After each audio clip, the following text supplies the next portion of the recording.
Brought to you by Gouche Live and Paramount Sports Management. Here's Rosey.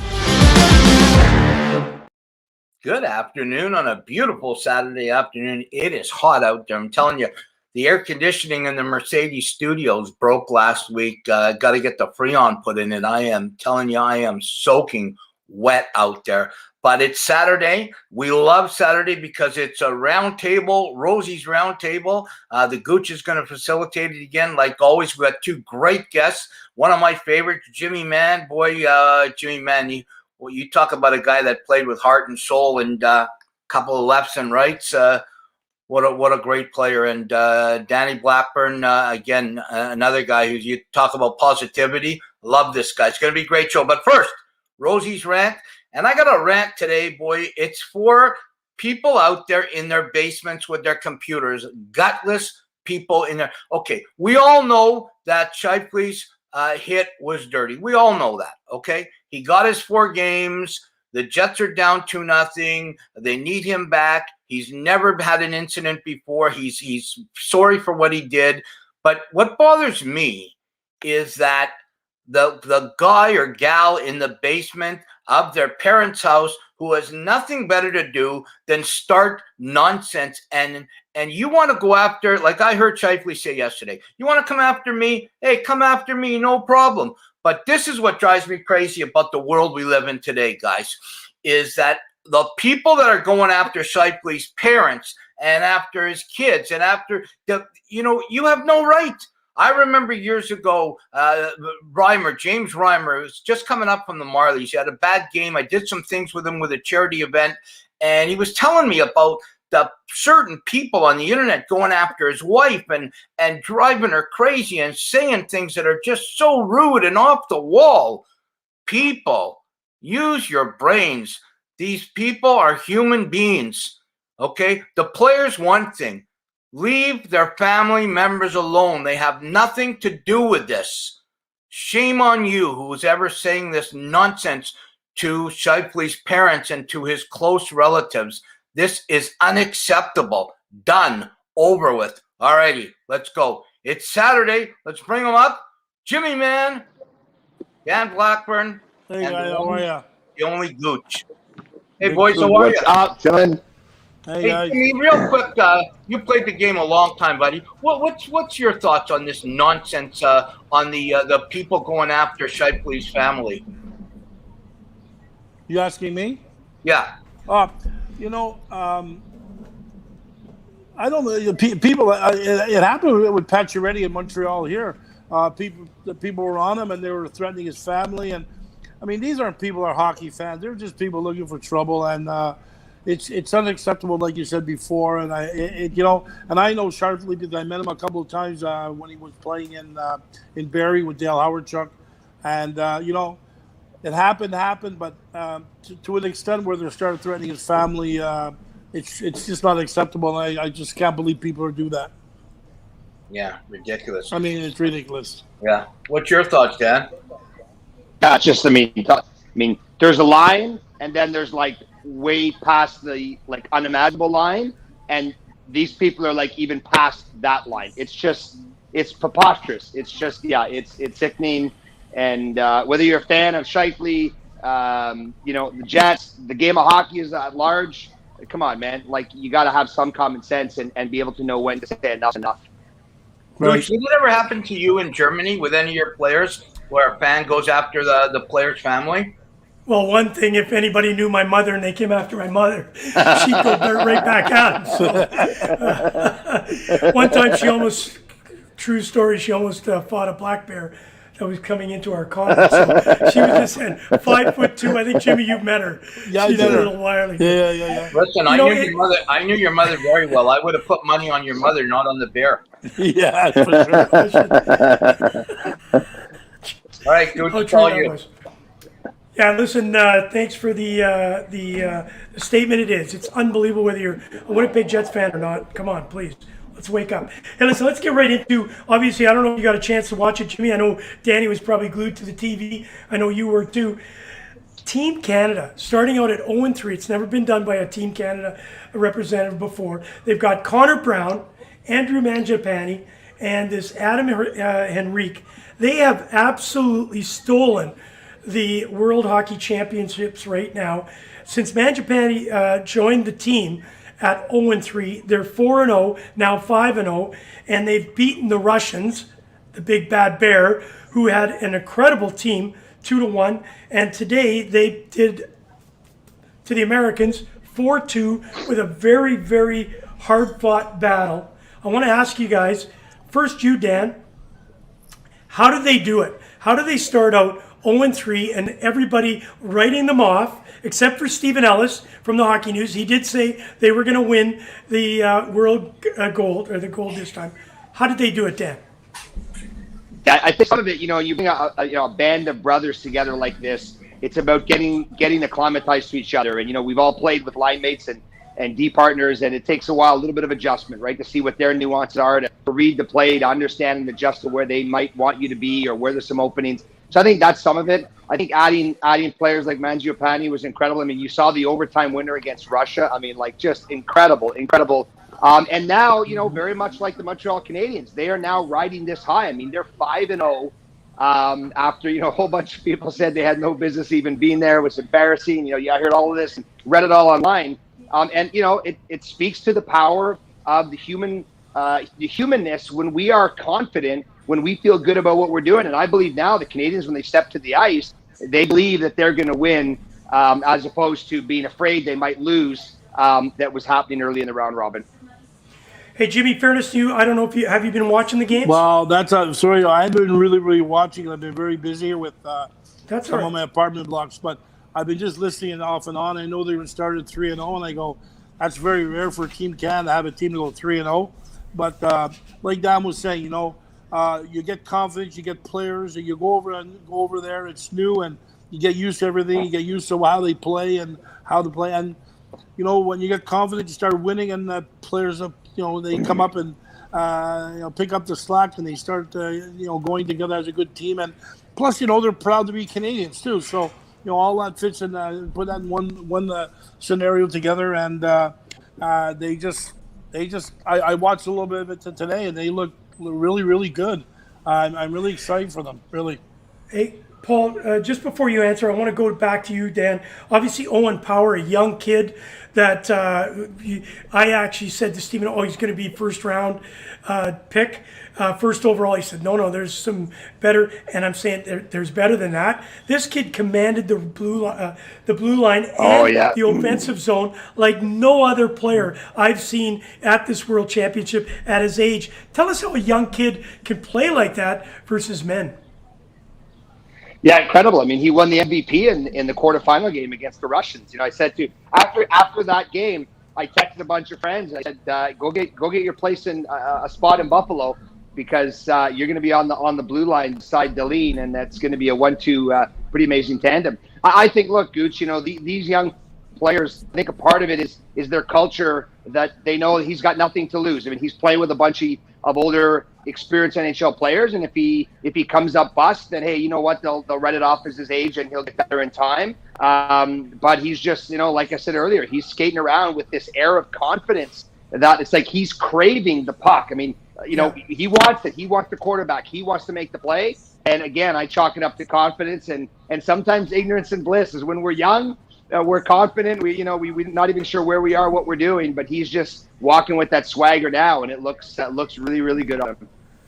So, Paul, you wore the Canada jersey, of course, winning a gold medal. Shoppy's coming at the World Cup. It rarely happens that the better team like Germany loses in the semifinals. Now Canada get the cup. Obviously, they're going up against Finns. The Finns are very strong. And now there's a new move. I know, Jimmy, you probably didn't see it, but Dano, I'm sure you saw it. 3-on-3 in overtime. It's now called the Stetcher. How much confidence can a guy have, Paul, on a 3-on-3? You're the defenseman, the last man back. You put it between your legs. You do that, toe drag backwards, and then a great pass over to Mangiapane. He loses that puck. It's a 3-0. I guarantee in the NHL, in an overtime situation, you're never, even if the winning goal, you're not seeing the ice the next game. Like, that was a big risk, but big reward. Paul. No, it was huge. It was absolutely huge. The one thing I tell you, first of all, Canada, and I've been watching them all. They lost their first 3 games. They came back to win the next 3. Then they did lose against Finland, so they're going to play Finland in the gold medal game, and they did lose to them 3-2, and then took the quarterfinal and the semifinal. Now we're in the final. One thing I will tell you, I had a chance 10 years to play for Hockey Canada and put that Canadian jersey on. There's one thing about Hockey Canada, a lot of pressure on. But the one thing, when they get there and that team is away from everybody and you get a loss or a couple losses, they do things that bring this group together, whether there's 19 or 25 of them or 28 of them, a new guy comes in and they'll do incredible team building things. They'll take that team away. They'll give them the best food. They'll give them all the proper nutrition they need. Somehow somebody will come in to talk to the team, whether it's a Messi or whoever. Hockey Canada has a group of possible things that they tie in from all different walks, and whatever they need, it doesn't matter what it is. When they need something, somebody, whether it's Tom Rennie or was Bob Nicholson when I played, they will do whatever it takes to get that team ready. And I'll guarantee one thing, when they were down 0-3, and even when they lost against Finland to go down 3 wins and 4 losses, that team never believed that they were going to lose. They always thought that somehow putting that Canadian jersey on, they were going to win. And I'm not surprised at all. Hey, this has been brought to you by the Hockey News and, of course, Sports Illustrated. Before we change gears here, this guy right here, Mangiapane, you got to give him full mark. Since he's been there 7 games, or for the last 4 games, he has been stellar. He's been a leader. He's been the offensive click. Hey, listen, I want to move to, obviously, the Scheifele story. We do need to get everybody's opinion. I know we're almost getting tired of it, but having you, Dan, a person that deals with a lot of the emotions of the players, Jimmy Mann, we know your career, but you played by the rules. Sometimes the rules were a little bit bent, but you still played by them. There he is right there. You saw him up in the stands yesterday, up with his hands over. He does feel bad, but the question is, 4 games, was it right or wrong? Dano? Yeah, I think 4 games is the right call. I mean, I said it yesterday that, I'm not questioning the physical art of the hit, because, it checked all the boxes. But for me, when I watched it and looked at it over and over, to me, it's the intent that Mark wanted to finish that check, and the way it happened is scary. I mean, you both know. I mean, Gouche, you and Paul. I don't need to speak to you about concussions. The risk that these players are at all the time, and I think there's the brotherhood is this responsibility. Yes, we want to beat your team, but also finding the line of how far am I willing to go to make that happen, to ensure that everybody is safe short term and long term. And so, yeah, long-winded answer. I think 4 is a good number. You hang on, Jimmy. I want to go to you, Paul. Obviously, the Scheifele incident has not only hurt himself. We heard prior, people making threats to his family, but it's also hurting the Winnipeg Jets. We saw that last night again. Without that offensive prowess, he is a leader. There's no question.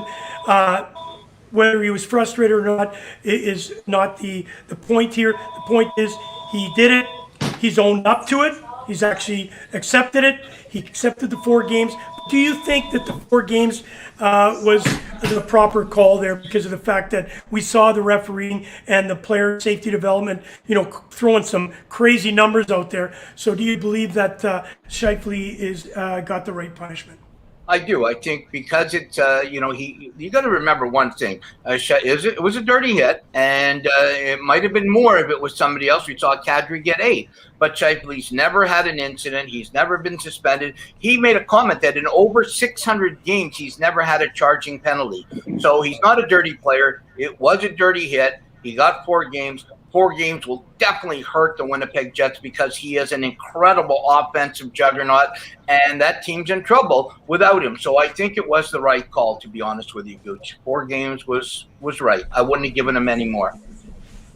Jimmy, you've met Mark. I've met him only once in Winnipeg in a golf tournament. Very, very nice guy, very humble. Doesn't seem to, go out of that box or break any of the rules. What are your thoughts on it? And what's going through his mind now, of course, because, he's going to have to live with this all summer. If they go out 4 straight, people are going to be looking back and saying that could be the turning point. It could be a turning point, but I think the Winnipeg Jets are any team. They've built their team with some depth also. So, they looked like they were all in disarray the last game, as if everything all because of this hit and because of Shifley's out. And 4 games I think was exactly like everybody else was a good number. And you got to also think I've been through it before, and I did it with Paul Gardner one time too, and I suckered him because he cross-checked Dougie Smith across, and John broke his jaw. But he was frustrated. They had him. They had Evans and Byron and Dano all over him all night. He couldn't do nothing. He was frustrated, and and it's not an excuse, but coming back, and he says, you see them coming around. Then he saw him. I listen. Not at the beginning, but as you got inside the blue line, you knew he wasn't going to be able to do anything with the puck. So let me give him a hit. Let me hit him. But I don't think he realized that the consequences or how it finished was going to be that way. And I think you can see in his face also when they had him in a headlock in the behind. Like I think he was really really upset. And I think if I was one of the players in that team, I don't even think I would have went after him the next game to fight him. I think he's learned his lesson also with the 4 games and how he hurt some of the Winnipeg Jets in the playoffs. So I think and getting threatened by his family. I mean, he learned his lesson, and as a guy as I've met him before, and the way he is, I think that it should be all done and said and done, and let's get on with it. But I think if he's not there, Winnipeg should be able to, should have a depth to be able to fill into. Well, obviously, we won't go into it this time. We will do it again. But, we had a big trade for Dubois, and he's supposed to be an offensive juggernaut, what he did last year in Columbus. Hello, wake up, please. We need you. Yeah, and that's the guy right now. Yeah. I do want to do a shout out to Jake Evans, of course. He is the recipient of this hit. We hope him all the best. Obviously, he's had concussion issues before. We want to make sure that he's good. Dano, I'm coming right back to you. And then, Paul, this is a good one for you. Price. We heard in the, obviously, we all know my prediction. You can go back and listen to it. I did say if Price is hot, he was Price the right. They would go deep in the playoffs. I just didn't think they'd go deep in the playoffs against my Winnipeg Jets. There are some people that are criticizing when people say, "Oh, Price stole that series. Oh, Price stole that series." I'm not sure that I'm going to go along that Price has been stealing. We got to give some credit to the actual Montreal Canadiens themselves. The way Caulfield's playing, the way Kakanimi is playing, he's just lights out. So I want to ask you, Dan, how much is it Price, or how much is it bought into a very young coach who I believe Ducharme has been able to make those changes and those adjustments, which Keefe has not been able to do. And in fairness to Paul Maurice, Paul Maurice doesn't have that much more in the inventory to bring out. How much is it Price? How much is it the actual plan of the Montreal Canadiens? Yeah, I think Ducharme is doing a heck of a job. I also think you've got to give Alex Burrows some credit. I mean, he's doing a lot behind the scenes. Luke Richardson is a beast on the back end and how he's leading that team. So from a coaching standpoint, look, Price is your best player. He's your highest paid player. He is the guy. And so we hear coaches, use the cliche all the time. Listen, my best players need to be my best player. And that's what Carey Price is doing. So he is doing what he's paid to do, what he's supposed to do, what we all, whether you like the Habs or not, he's doing something that we are not surprised that he's doing. And add in the factor that nose line, I mean, Mr. Mann, you just referenced it, and I think you hit the nail on the head. I mean, what Dano is doing, I mean, how they shut down Austin Matthews and their line, and what they're doing now to Winnipeg. I mean, give those guys credit. They are coming at the opposition in waves at a consistent level, and that makes it very difficult to stop. And I will say this, too, as it relates to your Winnipeg Jets. We have to remember, too, that Del Mello being out is a huge hit on the back end for the Jets. He was one of the anchors against McDavid and Draisaitl in the first series. So missing him is enormous. And yes, Dubois got to get going, but hopefully for Winnipeg, they get Stastny back in the lineup for Game 3 and Game 4 because he will also add an enormous dimension to that team that they're missing right now. Yeah, very good point. Hey, Paul, obviously coming to you about the goaltending situation. You and I have talked about this many times. Price versus Hellerbach, 1-2 right now. Yeah, I know we were leaning to Hellerbach because of his Vezina status last year. And, now Carey Price is playing. He's full value. Full value. And I know, Jimmy, there's been a lot of criticism before they went in the playoffs. Oh my God, we've overpaid Price. He's paid his contract already, just by as far as he's carried him. Your thoughts on this goaltender situation with Price and Hellerbach, and is it all Price, just as Danny has alluded to? It's more than just Price. I think it's a combination of the entire team. The Canadians did not play fantastic against the Toronto Maple Leafs. The Leafs imploded. But one thing about Carey Price is he's a money goalie. When the chips are down and when you need him, he's not going to let a bad goal in.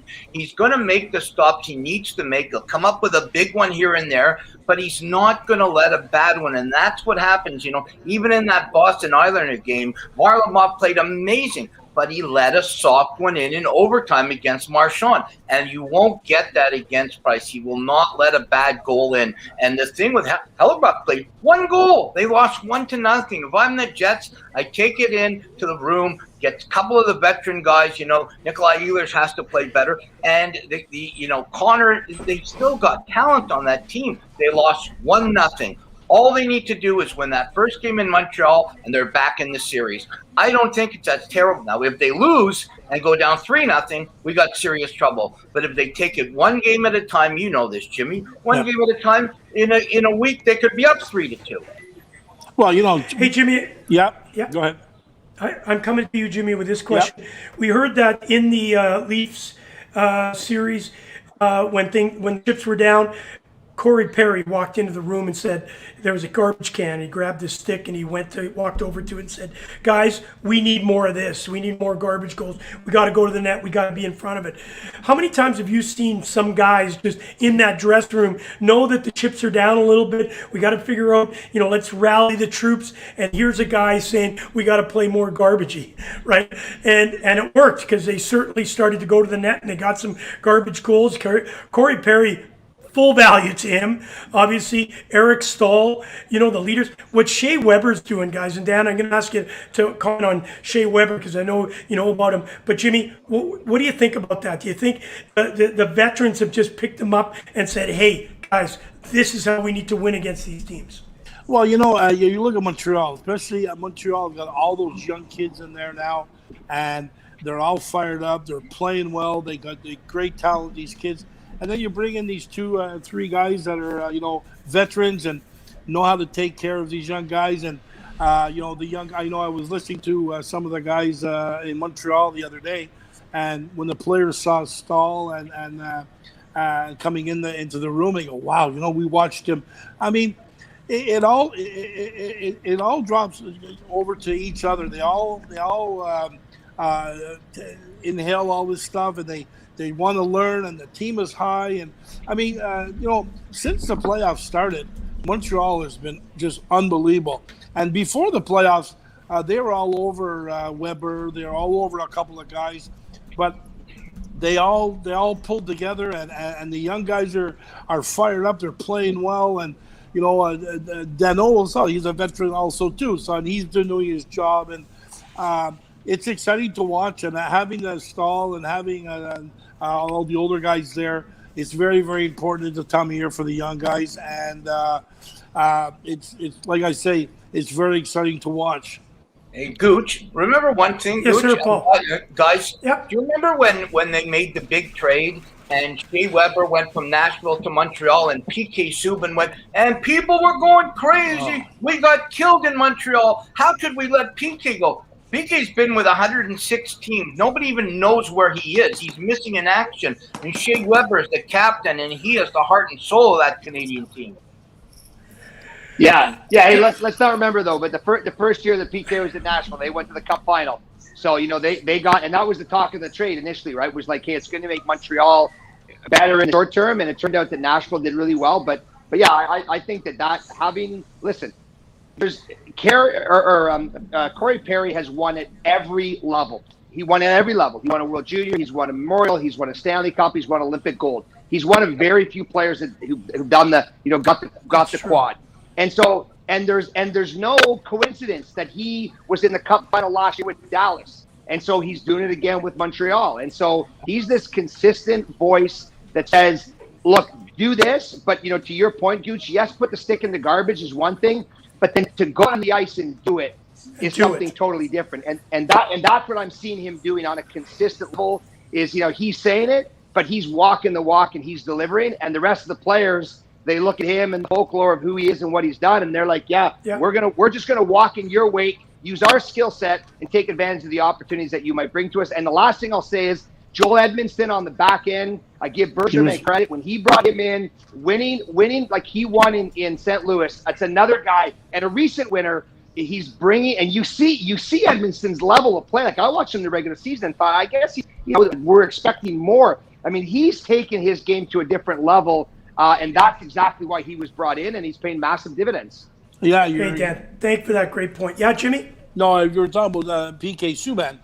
Really quick, a lot of people here in Montreal, when we were here, didn't think he would last you very long because myself personally, I didn't think he would last very long.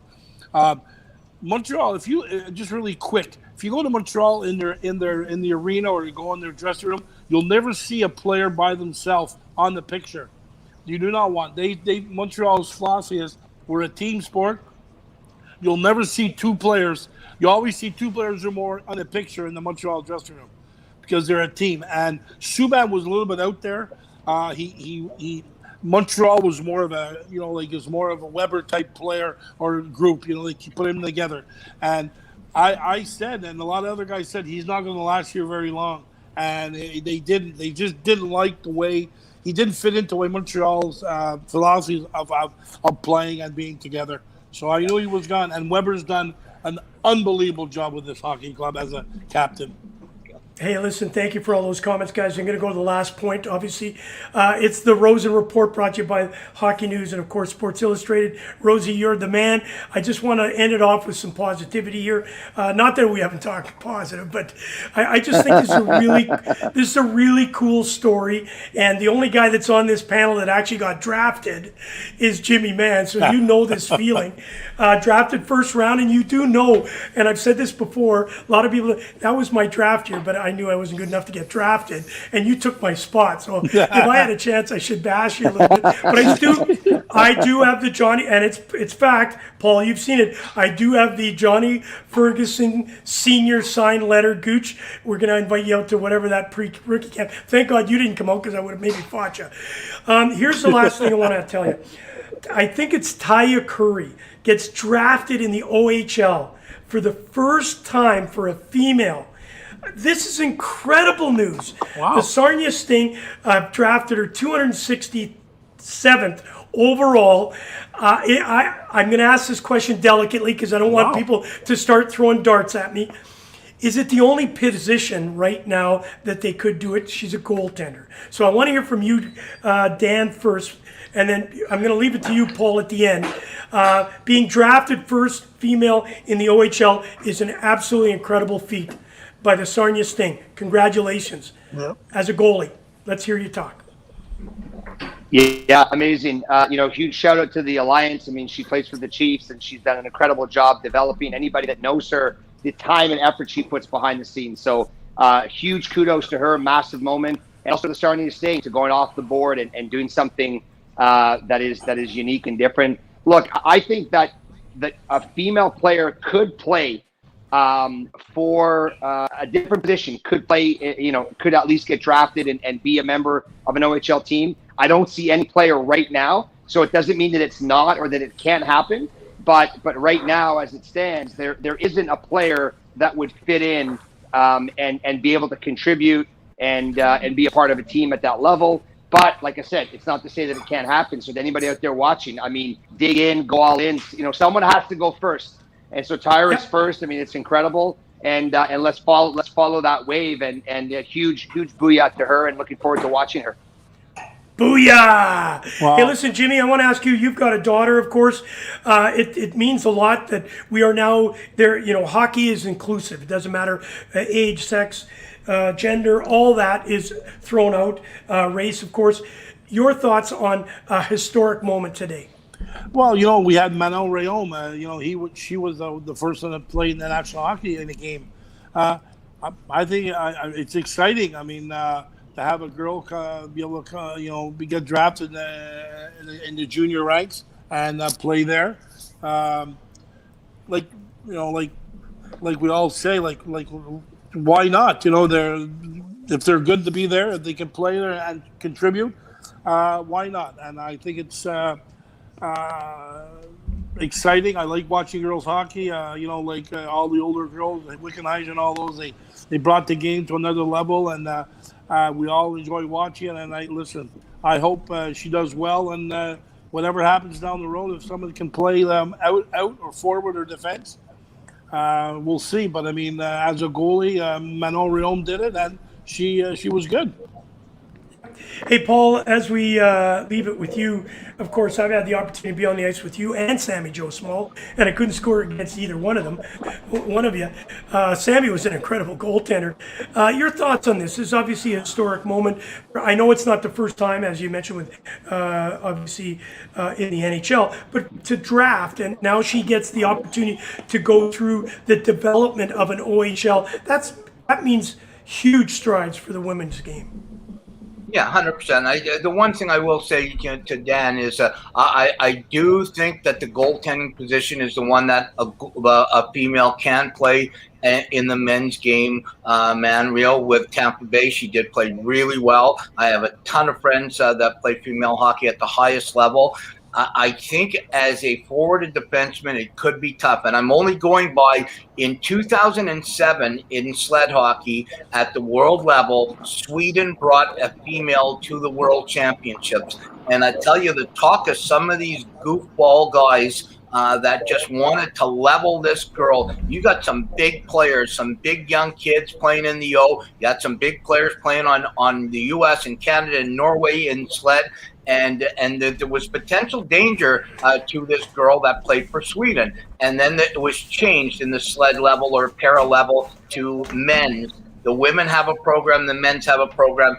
They would not let them cross over as a forward or defenseman. I think that's where we could get involved with some danger with a big guy who wants to just be an absolute goof and hurt a woman. But I think as goaltender, why not? And if she's good enough to play, I'm going to be there to cheer her on and help her in any way I can. Hey, listen, guys, the Rosen Report's always fun. We get everybody's opinion, whether you're right or wrong. I know I won this debate today. Daniel, you have final words. Everybody gets final words. Of course, Paul, you wrap it up. Daniel. Look, I look at hockey now, and I look at all of the discussions, and some of it's controversy, but it's creating this engagement, this connection. And I'm watching, fans pour into the buildings in the U.S., and I feel, watching the World Championships. I'm super excited. I'm as excited as I've ever been around hockey. I say to all the hockey players I coach and lead, there is more opportunity in this game now than there has ever been before. Yep. And so let's, lace them up, or if you're heading into the gym, look at this time as your runway. It's been a long runway, but this is your runway, and it's time to take off, your lift off. You can achieve whatever you want. This time now is as great as it's ever been, and I'm so in love with this game and grateful to be part of this group. And, go Habs, go Team Canada, go, and we'll see how things shake down. Booyah. I thought you were talking about the Winnipeg Jets taking off from the runway. Sorry. Jimmy. Yeah, same thing for me. It's starting to see the fans coming back into the to the buildings, and we can't wait to get more back in Canada. Like Dan said, the game is everybody's fired up because we haven't been able to really only watch it on TV, but for some reason the hockey is strong, and to see the fans coming back and all this time, it's exciting. It's exciting watching the game on TV. So let's keep it going. And like I said, like you said, there's a lot of openings in hockey, and you never know what can happen. So let's keep this great sport going, and it's fun to see everybody getting back into arenas and watch them. And Dan, he said, "Go Jets, go!" Don't forget, Paul. Go Jets, go! I love Saturdays. I love to have the opportunity to do a roundtable. Gouche, for you to run it. It's great. We always have great guests, Jimmy and Dan, just like last week and next week. You guys added so much. Love having you on. Can't wait to get you back on again. And for everybody out there right now, go to the TV because there's a game on right now. And Carolina and Tampa. What's going on here? Let me see. It is Carolina and Tampa 0-0 with 6 minutes left in the first period. Watch that game and cheer on Canada tomorrow against Finland. Finland beat them in the round robin. Let's see if Canada can beat them, get the gold. Yes. Hey, we'll be on, and Paul will get you on too if you're available. 12 noon tomorrow with Stephen Ellis. He's going to break it down, Canada versus Finland. And I want to thank you, Paul, for allowing me to be with you today. Thanks, buddy. Thanks, guys. Take care. Thanks a lot. Thanks, Jimmy. Thanks, Dan. I love Saturday. I love the chance that we get to talk hockey. Gouche a long time, and I love what we're doing now with Gouche Live and the productions and our shows. And remember, tomorrow afternoon at noon, we'll break it down with Steve Ellis. I'd love to be on there. But tomorrow night, show number 2, The Journey with Barks and Rosey, Brad Barker and myself. It is our first show with a guest. The great Barry Monroe will be telling his story, triumphing against a tragedy in a wheelchair, and just showing that you can do absolutely anything, whether you're walking or you're wheeling. You can overcome absolutely anything. Have a great day. Watch us tomorrow. Watch hockey. Great hockey tonight. And obviously take care of yourself. Be good to everybody else. Stop calling Shifley's family, whoever's doing that. Have some brains. Be smart. And God bless.